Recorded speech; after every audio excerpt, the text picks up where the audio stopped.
حبیب اجمی کا نام سنا ہوگا آپ نے، بغداد کے رہنے والے مشہور مالدار شخص، پیسہ بہت تھا لیکن معاملہ یہ تھا کہ سود پر پیسہ، سود کا کاروبار، لوگوں کو سود دینا، لوگوں سے سود لینا، یہ کاروبار چلتا تھا۔ مسلمانوں اگر اپنے معاشرے میں سود کی بلا ہے تو فوراً توبہ کر لو۔ میرے آقا صلی اللہ علیہ وسلم کا فرمان عالی شان ہے، جس نے سود کا ایک لقمہ کھایا وہ گناہ اتنا بڑا ہے کہ جیسے کہ کعبے کے سامنے اس نے اپنی ماں سے زنا کیا۔ یہ بہت خطرناک چیز ہے، لوگ اس کو آج ہلکے میں لیتے ہیں۔ پیسہ ڈبل کرنے والا سسٹم مسلمانوں کو بہت جلدی پسند آتا ہے۔ کوئی بھی آ جائے کمپنی، چیٹ فنڈ کمپنیاں صرف مسلمانوں کے معاملے میں ہی کامیاب ہوتی ہیں، باقی جگہ نہیں۔ لاکھ روپے دو اور تم گھر میں نواب صاحب بیٹھے رہو، ہر مہینہ 10-10 ہزار آتا رہے، یہ پتہ ہی نہیں کہ کس طرح سے آتا ہے۔ تمہارے گھر میں آنے والا ایک لقمہ بھی تمہاری تحقیق کے بغیر نہیں آنا چاہیے، تم مسلمان ہو۔ ایک سکہ بھی تمہارے گھر میں بغیر تحقیق کا نہیں آنا چاہیے۔ اگر مشکوک، یعنی جس میں شک ہے، حرام کی بات نہیں کر رہا ہوں، حرام تو بڑی بات ہے، جس مال میں شک ہے اس مشکوک مال کا بھی ایک لقمہ کھا لیا تو اولاد بگڑ جاتی ہے۔ بزرگوں نے فرمایا اولاد بدتمیز پیدا ہوگی، بد اخلاق ہو جائے گی، کردار سے عاری ہو جائے گی، اس کا خیال رکھو۔ تو میں عرض یہ کر رہا تھا کہ حبیب اعجمی سود کا کاروبار کرتے رہے۔ ایک دن ایسا ہوا کہ اپنی بیوی سے گوشت لا کر دیا اور کہا کہ پکاؤ۔ بیوی نے کہا لکڑیاں نہیں ہیں۔ کہا کہ میں فلاں کے اوپر میرا سود آتا ہے، سود میں وہ لکڑیاں لے آؤں گا، سود میں لکڑیاں بھی، گھر کا آٹا بھی سود میں لا کر کے دیے۔ بیوی نیک تھی، سمجھاتی رہی۔ اس دن دعا کرتی ہے مولا میرے شوہر، میرے سرتاج، میرے رفیق حیات کو ہدایت دے دے۔ جب چولہے پر یہ ہانڈی رکھی گئی، کھانا پک گیا، یعنی سالن پکا تو اس نے اتارا، حبیب اجمی دسترخوان پر تھا۔ ہانڈی کھولی گئی تو اس میں پکتا ہوا خون تھا، خون کے علاوہ کچھ نہیں۔ حبیب اعجمی نے پوچھا یہ کیا ہے؟ بیوی نے کہا جب لوگوں کا مال سود میں لا کر کے دو گے تو اللہ تعالیٰ تمہیں دنیا میں ہی خون کھلا رہا ہے، آخرت میں کیا عذاب ہوگا۔ بات اثر کر گئی، بات اثر کر گئی دل پر، اور ڈر بھی گئے کہ اپنی آنکھوں سے دیکھا کہ پکتا ہوا گوشت خون بن چکا ہے۔ فوراً پورے جسم میں کپ کپی طاری ہو گئی، توبہ کیا، کھڑے ہو گئے۔ گھر سے باہر نکلے تو راستے سے جا رہے تھے، بچے جو کھیل رہے تھے، ایک بچے نے پکار کر کہا اے بچے ہٹو، یہ سود خور آ رہا ہے، اس کی چھاؤں کہیں ہم پر پڑ گئی تو ہم برے ہو جائیں گے۔ بچوں میں بھی یہ بات آ گئی تھی۔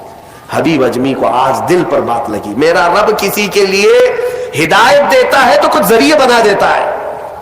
حبیب اجمی اب رونے لگ گئے کہ میں اس قدر خستہ ہوں، اس قدر بدنام ہوں کہ بچے میری چھاؤں سے بھاگ رہے ہیں۔ اب سوچا کہ اب میں سود نہیں لوں گا اور نہ ہی اس کاروبار میں، سب کو چھوڑ دیا۔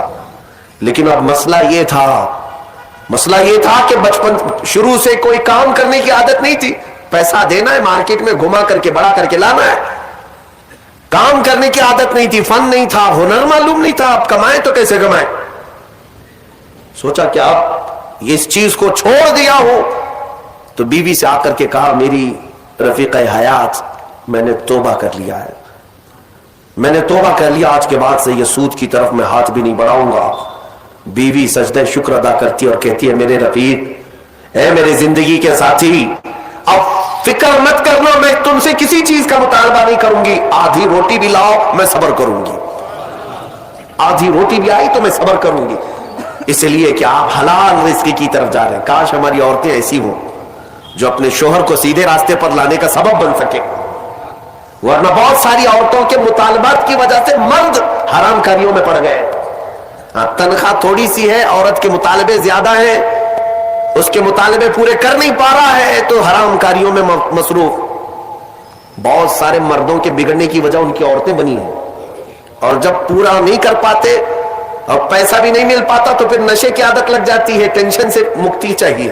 جو روز عورت مجھے گھر پہ جاتی پریشان کرتی ہے، میرے عزیزوں وہ حبیب اجمی کی خاتون نے ان کو دلاسا دیا کہ جاؤ آپ نوکری کرو، نوکری کہاں کرتے, اب تک کرنے کی عادت نہیں تھی, عمر ہو گئی تھی.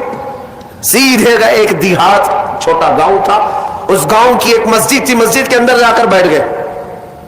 دن بھر بیٹھے رہے, نمازیں پوری پڑھ لی, عشاء کا وقت ہو گیا, نماز پڑھ کر کے اللہ کی بارگاہ میں رونے لگے, مولا کام کا آدمی نہیں ہو, اب تک کیا نہیں, اب میں اپنے گھر کیسے چلاؤں, تو میرے لیے کوئی انتظام فرما. رات کے وقت آئے, بیوی نے پوچھا کوئی نوکری ملی؟ کہاں مل گئی ہے, نوکری مل گئی ہے, بہت ہی اچھی جگہ پر ایک بادشاہ ہے, اس کے ہاں خدمت پر میں لگ گیا. کہا بہت اچھی بات ہے.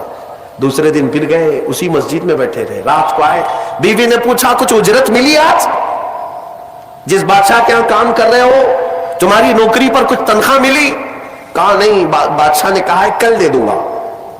اپنی بیوی کو ٹال رہے تھے, اپنی بیوی کو ٹالنے کے لیے بول دیا ایسی کہ نوکری کر رہا ہو. کہا کہ کل دینے کا وعدہ کیا ہے. پھر تیسرا دن آیا, تیسرے دن بھی وہ اسی مسجد میں رات گزار کر آئے.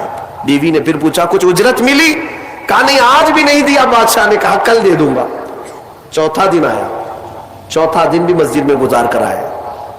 حالانکہ بیوی نے صبر کا دامن ایسا پکڑی رہی اور کہنے لگی مجھے کوئی جلد بازی نہیں ہے, جب آئے گا تب کھائیں گے. 4 دن ہو گئے. آج پھر رات کو بیوی نے پوچھا کچھ تنخواہ ملی, گھر کیسے چلے گا؟ 4 دن سے چولہا نہیں جلا گھر پہ. کہا آج بھی بادشاہ نے نہیں دیا, کہا کل دوں گا. روز کل, روز کل. 5 دن گزر گئے. اس کے بعد وہ 5ویں دن ایسی ان کی کیفیت تھی کہ اب رات جب بہت زیادہ ہو گئی تو گھر کی طرف پلٹ رہے تھے, پاؤں بوجھل ہو گئے. پھر بیوی پوچھے گی آج تنخواہ ملی؟ روز جھوٹ بول رہا ہوں, روز جھوٹ بول رہا ہوں, مجھے کون تنخواہ دے گا؟ آج کیا بولوں اپنی بیوی کو, اپنی شریک حیات کو. جب وہ واپس پلٹے تو آج رات کو اپنے گھر کے باہر ہی دیکھتے گھر میں خوب اجالا ہے, گھر میں روشنی ہے. گھر کی طرف آگے بڑھتے بڑھتے آئے, میری بیوی سوئی نہیں, انتظار میں ہوگی, پوچھے گی کیا اجرت ملی, تنخواہ ملی. لیکن جیسے ہی گھر کے اندر گئے, بڑا سا دسترخوان بچھا ہے, ہر قسم کے کھانے لگے ہوئے تھے. حیرت میں آگے 5 دن کے کمانے کا کوئی ذریعہ نہیں, میری بیوی کے پاس بھی اتنا مال نہیں, یہ کہاں سے آیا دسترخوان؟ بیوی کو جلال میں پوچھنے لگے یہ دسترخوان کہاں سے آیا, یہ کھانا کیسے آیا؟ بیوی کہتی ہے کیا مذاق کرتے ہیں آپ, کیا مذاق کرتے ہیں آپ؟ آپ جس بادشاہ کے ہاں کام کرتے ہیں وہاں کا ایک سپاہی آیا تھا, وہی دسترخوان لے کر آیا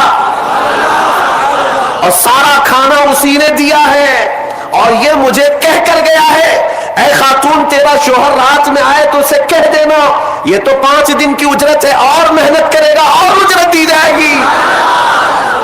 حبیب اعظمی غش کھا کر گر پڑے. بیوی نے اٹھایا, پوچھا کیا بات ہے, کیوں غش کھا کر گر پڑے؟ ہوش آنے کے بعد کہتے میری رفیق حیات آج سچ بتاتا ہوں, میں نے کوئی نوکری نہیں کی,